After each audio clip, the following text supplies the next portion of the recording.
नमस्कार सांग माने आम ओडिशा विलेज कुकिंग चैनल को आपण मानक स्वागत जनाऊँगी। आज आपण मानक पई गोटे रेसिपी नहीं आसी खड़ा गछ पणुस मंजीर तरकारी। आई तरकारी टी खाया को बहुत स्वाद होता है। एबे चलतु खड़ा साग गछ को बनई नबा। खड़ा सागर ए मूलटा खाया को बहुत टेस्ट लगी थाए। आ मूलटा को आमे चांछी दबा।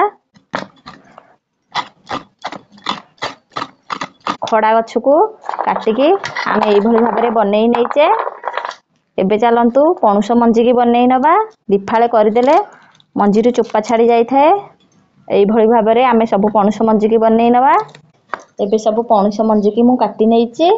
एबे चलतु खड़ा साग गछ आ पणुस मंजी तरकारी पई कोन सब जिनिस आवश्यक देखि नबा। गोटे टमाटो नैची, दीटा बाईगण नैची, गोटे जन्ही नैची, गोटे आलू नैची, गोटे बुदा रसुण नैची, दीटा सुकिला लंका नैची, 2 चामच सोरिष नैची, गोटे पियाज नैची। एबे चलंतु सोरिष को बाटी नबा। गैस लगे नबा। करेई गरम हे गलानी। एबे तेल देई दबा। तेल मु 2 चामच देइची। तेल गरम हे गलानी। गोटे चामच जीरा देई दबा। जन्ही बाईगण आलू टमाटो पियाज को मु एई भली काटी नैची। एबे चलंतु पियाज को भाजी नबा।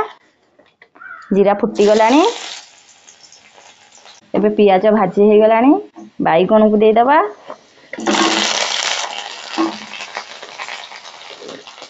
जन्ही दे दबा।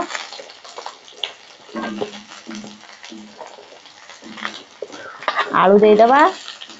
खड़ा साग गछ को दे दबा। एबे पणुस मंजी की दे दबा। गोटे चामच हळदी गुंड दे दबा। आवश्यक अनुसार लूण दे दबा।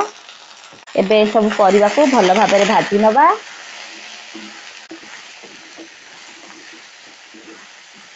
एबे लूण हळदी की भल भाबरे परिवा संगे आमे गोळेई देइछे। एबे ताकू 2 रु 3 मिनिट पई घोड़ेई दबा। एबे 2 रु 3 मिनिट हे गलानी। ढाकुनी के काढी नबा। आ दुके भाजी दबा।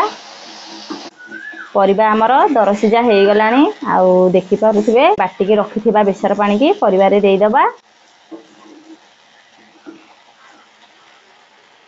सोरिष सुकिला लंका दीटा रसुण गोटे बुदा को बाटी नैथिले देई दबा। एबे आउ गोटे ताटिया पानी देबा। टोटल आमे 2 ताटिया पानी देले परिया सिजे पई। आउ आमे पिठा परिका मारिबानी। बेसर राया आ पिता लागि थाए। एबे गैस को हाई रे रखि दबा। आउ तरकारी की फुटिया पई छाडी दबा। एबे तरकारी भल भाबरे फुटी गलानी। आमे गोटे चामच जीरा गुंड पकेई दबा।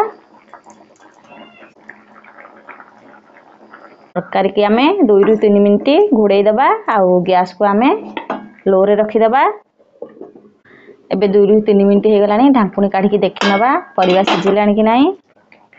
खड़ा डांग हमर सिजी जाईची।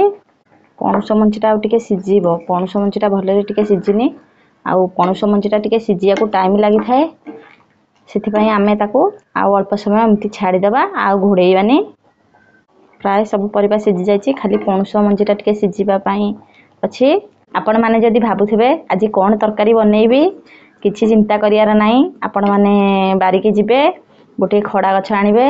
आपणक बाइरे जदी खड़ा गछ न थाए साई पडिसांक का बाइरे भी गोटे खड़ा गछ नेई आसीबे। घरे थिबा पणुस मंजी आ किछि परिवा को पकेइकी आपण माने एमति सुंदर रेसिपी करिकी घर लोक को खाइया को देई परिबे। आ पूरा साधा सीधा रोसेई। एथरे हमर तेल मसला किछि भी नाही। पूरा देसी जोगड़ा रे आज ए तरकारी हेइची। आ ए तरकारी के आपण माने भात संगे रे खाई परिबे। आ तरकारी खाइया को बहुत स्वादिष्ट होई थाए। आपण माने निहाती घरे रांधी खाइकी आर स्वाद मते कमेंट माध्यम रे जणेबे। आपण माने फास्ट रु लास्ट जाए वीडियो को देखिले वीडियोटी जदी आपण मानकु भल लागि थाए लाइक शेयर सब्सक्राइब कर देबे। पाखरे थिबा बेल आइकन को दबाई देबे।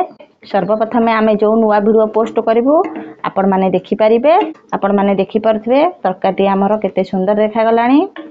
आ तार गोटे बहुत बढ़िया बास्ना आसुची। जेहेतु पूरा साधा सीधा कम तेल मसला रे हेइची। आ ए तरकारी हम देह पई भी बहुत भलो होई थाए। एबे हमर पणुस मंजी भलो भाबरे सिजी जाईची।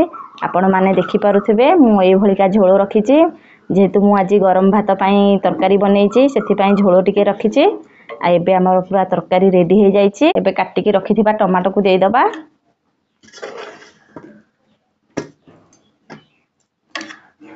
टमाटो सिझिला जाए आमे तरकारी की छाड़ी दबा। खड़ा गछ आ पणुस मंजी तरकारीटी आम देह पाई बहुत भल होइथाए काहेकि ना एथिरे बहुत कम तेल मसला रे हेइची आ खाइया को भी तरकारीटी बहुत स्वाद लागि थाए। आपण माने जदि घरे बनेकी खाइबे ताहले आर स्वाद जानि परिबे। ए खड़ा डांग को चोबेई खाइया ता भितरे जो रसटा अछि बहुत भल लागि थाए खाइया को। तरकारी भी हमर एबे रेडी हे जाइची। रहुची नमस्कार।